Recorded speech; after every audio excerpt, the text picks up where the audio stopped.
Good morning. My name is Danny Kwa. I am Lee Ka-shing Professor in Economics and Dean at the Lee Kuan Yew School of Public Policy. And it is my pleasure this morning to welcome you all to this event, jointly organized by the U.S. Embassy in Singapore and the Lee Kuan Yew School of Public Policy at the National University of Singapore. We are honored that in a few minutes we will be hearing Vice President Harris speak to us on U.S. policy in the Indo-Pacific.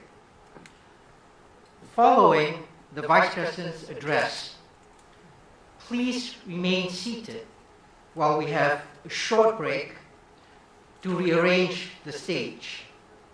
After that, there will be a moderated discussion taking forward the issues arising in the Vice President's speech, including those that touch especially on concerns of particular interest to us here in Singapore.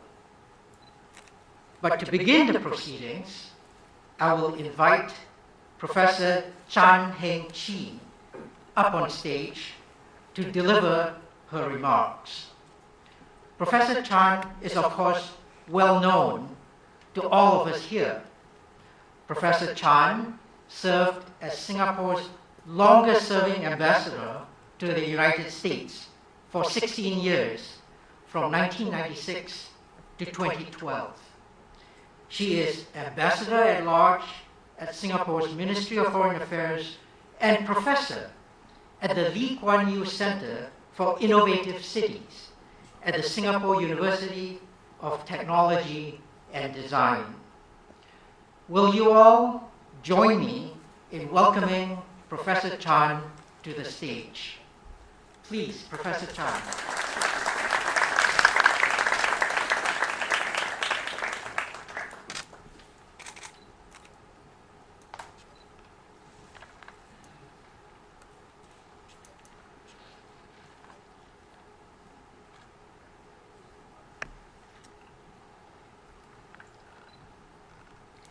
Vice President of the United States, members of the Vice President's delegation, ministers, excellencies, distinguished guests, viewers following this important event online. Good morning. A very warm welcome to you, Vice President Harris, and your delegation. It is good to have you in Singapore. We are honored you have chosen Singapore to start your first visit to Asia and wish you a productive time during your stay with us.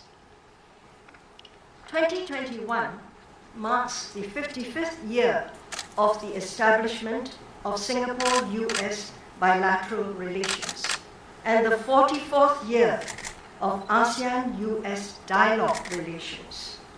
In 2015, we renamed the dialogue relations a strategic partnership.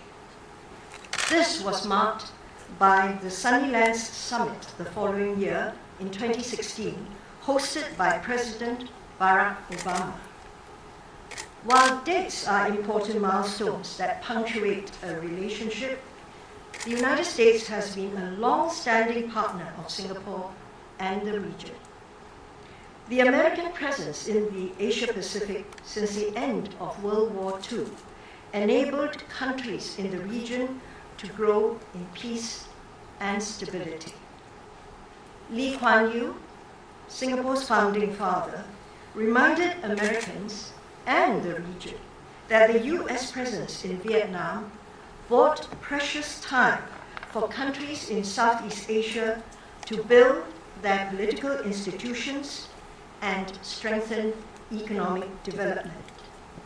It also enabled Southeast Asia to get its act together to lay the foundation for ASEAN, a critical pillar of regional stability and prosperity. Between Singapore and the United States, good relations are the norm, bad relations the exception. Our good relations are built on substantive interests in the two-way trade and investment, defense and security cooperation, technology cooperation, education cooperation, the digital economy, global health, and climate change. COVID-19 has slowed travel, but I know many young Singapore students would want to study in the United States, in your best universities, once the pandemic has stabilized. There is much we can learn from the United States. Innovation, creativity, the entrepreneurial spirit, and the inquiring spirit. We can learn a great deal about building an innovation ecosystem that stimulates the economy.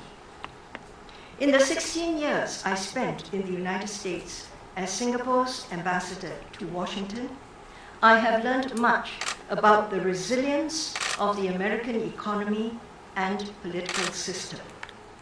I watched the country bounce back from the global financial crisis in 2009, slowly, not completely, but faster than generally expected. Dow started climbing in 2013, and thereafter with ups and, of course, a few downs. The last record Dow high was July 26, 2021, closing at 35,144.31 points. Vice President Harris, your visit is timely and will signal continued American commitment to the region. You have come to the region at an interesting time. Before the pandemic, regional countries were doing well with respectable to high growth rates. Many smaller and medium countries were beginning to feel a sense of achievement and agency. But the pandemic has wounded many countries in ASEAN and weakened economies globally. At the same time, we are aware of the rapidly increasing tensions in US-China relations, which impacts on us all. In recent days, we have been watching the unfolding events in Afghanistan. So, it is with the greatest interest that we wait to hear your views on the US role in the Asia-Pacific, or as many now increasingly call it, the Indo-Pacific. Ladies and gentlemen, I am delighted and honored to introduce the first woman Vice President of the United States and the first person of African American and Indian heritage to achieve this position, Vice President Kamala Harris.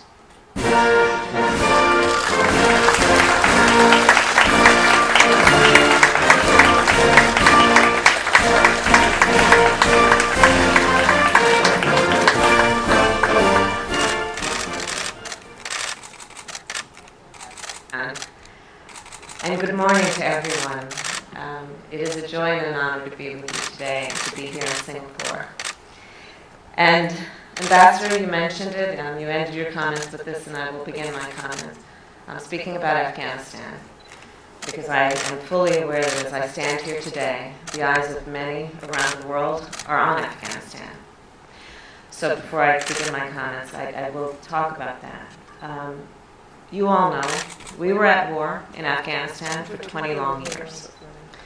Many members of our military gave their lives in Afghanistan, as did many from our allies and partners. Months ago, President Joe Biden made the courageous and right decision to end this war, because we had achieved what we went there to do. Over these past weeks, the United States has been focused on safely evacuating American citizens, international partners, Afghans who worked side by side with us, and other Afghans at risk. We are laser focused on the task at hand, and we are extremely grateful to our men and women in uniform and embassy staff who are on the ground as we speak, making this historic airlift happen in an incredibly difficult and dangerous environment. And we are grateful to our international partners for standing with us and working with us to meet this challenge, including Singapore. At the same time, it is also imperative that as we address developments in one region, we continue to advance our interest in other regions, including this region. And that brings me to why I am here today in Singapore. As I have said many times over these past many months, the fact is that I believe our world is embarking on a new era. An era with new challenges, like cybersecurity, and an era with new opportunities, like clean energy. The fact is our world is more interconnected and interdependent, and in order then to embrace this new era, nations must be willing to take on challenges together and create opportunities together. That is why our partnerships in Singapore, in Southeast Asia, and throughout the Indo-Pacific are a top priority for the United States. The United States is a proud part of the Indo-Pacific, and this region is critically important to our nation's security and prosperity. Just consider, some of our closest allies and strongest partners are here. Our exports to the region support 4 million American jobs. And in 2019, the United States conducted nearly $2 trillion of two-way trade here, all of which underscores America's connection to the Indo-Pacific. In this region, we have long put forward a vision of peace and stability, freedom on the seas, unimpeded commerce, advancing human rights, a commitment to the international rules-based order, and the recognition that our common interests are not zero-sum. Now, as we face threats to that order, I am here to reaffirm our commitment to that vision, to strengthen it, and to make sure it addresses the challenges of today and of tomorrow. To do that, we will invest our time and our energy to fortify our key partnerships, including with Singapore and Vietnam. Our partnerships will be grounded in candor, openness, inclusiveness, shared interests, and mutual benefits. The United States will pursue a free and open Indo-Pacific that promotes our interests and those of our partners and allies. In addition to deepening close bilateral relations, we will also work multilaterally through long-standing institutions like ASEAN, which remains central to this region's architecture. We will also work with new results-oriented groups like the Quad and the U.S. Mekong Partnership. And we will always be true to our values and support those who seek a better future for all people. I believe that when the history of the 21st century is written, much of it will be centered right here in the Indo-Pacific. Our intention is to strengthen our partnerships and reinforce our shared vision so that the United States, with our partners, can together continue shaping that history. In doing so, there should be no doubt we have enduring interests in this region, and we have enduring commitments as well. Those commitments include, of course, security, Yesterday, I visited CHANG Naval Base. The U.S. Navy ship, the USS Tulsa, is docked there right now, a symbol of a deep and enduring security partnership between our nations, a statement of America's security commitment to this region. Our vision includes freedom of navigation, which is vital to us all. The livelihood of millions of people depend on the billions of dollars in trade that flow through these sea lanes each day. And yet, in the South China Sea, we know that Beijing continues to coerce, to intimidate, and to make claims to the vast majority of the South China Sea. These unlawful claims have been rejected by the 2016 Arbitral Tribunal decision. And Beijing's actions continue to undermine the rules-based order and threaten the sovereignty of nations. The United States stands with our allies and partners in the face of these threats. And I must be clear, our engagement in Southeast Asia and the Indo-Pacific is not against any one country, nor is it designed to make anyone choose between countries. Instead, our engagement is about advancing an optimistic vision that we have for our participation and partnership in this region. And our economic vision is a critical part of that. The economy of the United States is growing faster than it has in nearly 40 years.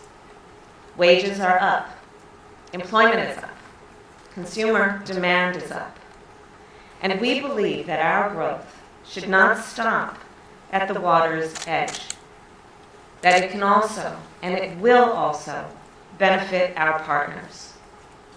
And our economy shares so much with Southeast Asia, from supply chains to a steady flow of two-way trade. Collectively, the nations of Southeast Asia represent our nation's fourth largest export market, a vibrant and dynamic market, which will soon rank among the biggest markets in the world.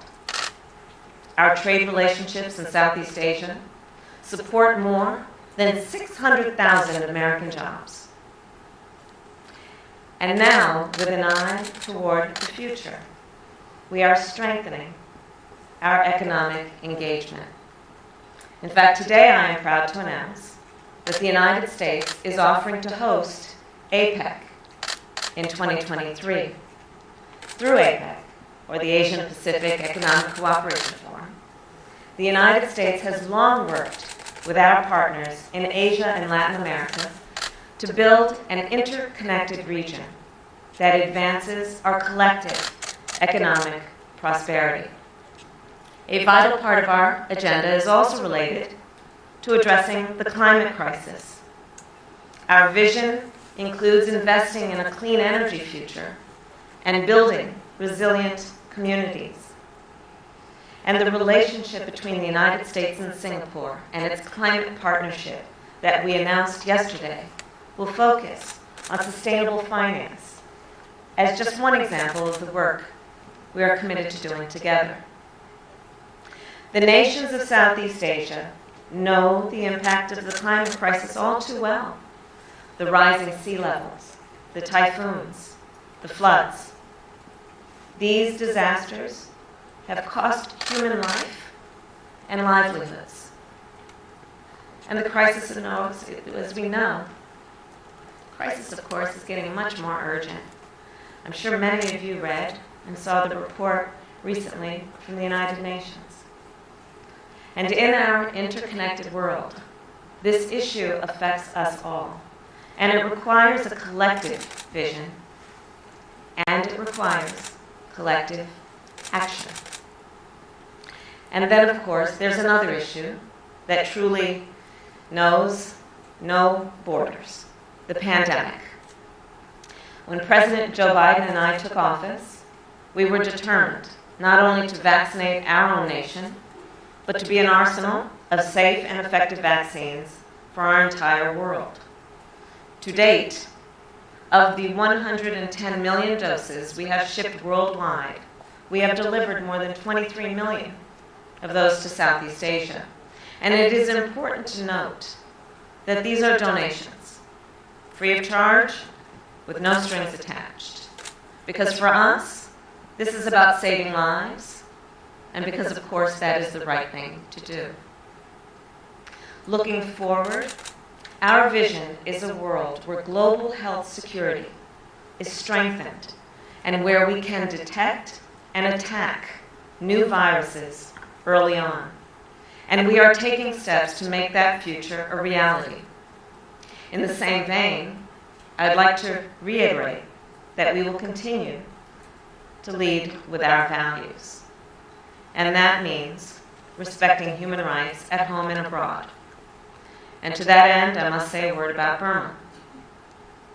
The United States remains deeply alarmed by the military coup in Burma. We condemn the campaign of violent repression, and we are committed to supporting the people there as they work to return their nation to the path of democracy. And we do hope that nations throughout the Indo-Pacific will join us in that effort.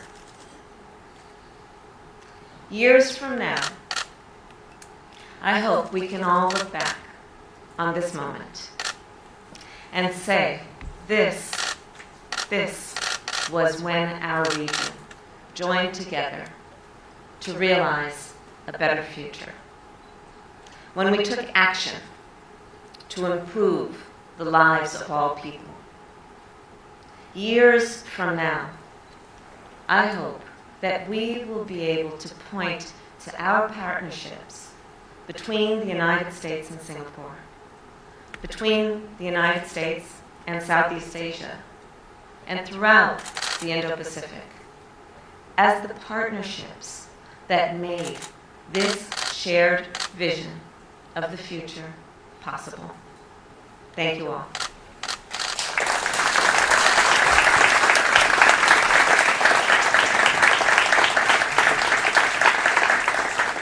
Thank you, Madam Vice President. Ladies and gentlemen, we will commence our moderated discussion shortly.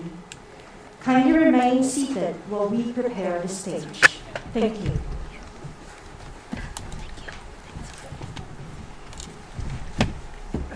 All right, I'm going to switch it back to wireless.